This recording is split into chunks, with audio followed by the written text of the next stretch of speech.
നമ്മളൊരു യാത്ര പോകുന്നതിന് മുമ്പ് വണ്ടിയുടെ ചക്രങ്ങളും മറ്റും നാം ശ്രദ്ധിക്കാറുണ്ട്.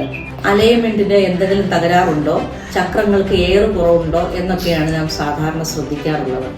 ചക്രങ്ങളും മറ്റും കൃത്യമല്ല എങ്കിൽ വണ്ടി മുന്നോട്ട് നീങ്ങുകയില്ല. അതുപോലെ നമ്മുടെ ജീവിതമാകുന്ന ചക്രം മുന്നോട്ട് പോകണമെങ്കിൽ കുറച്ച് കാര്യങ്ങൾ നാം ശ്രദ്ധിക്കേണ്ടതായിട്ടുണ്ട്. അതിലൊന്ന് ഫാമിലി ആൻഡ് ഹോം ആണ്. നമ്മുടെ കുടുംബത്തിന് ആവശ്യമായ കാര്യങ്ങളും നമ്മുടെ വീടിന് ആവശ്യമായ കാര്യങ്ങളും നാം പ്രത്യേകം ശ്രദ്ധിക്കേണ്ടതായിട്ടുണ്ട്. അടുത്തത് സോഷ്യൽ ആൻഡ് കൾച്ചറാണ്. നാം ഒരു സമൂഹ ജീവി ആയതുകൊണ്ട് നാം പരസ്പരം ആശ്രയിച്ച് വേണം ജീവിക്കുവാൻ.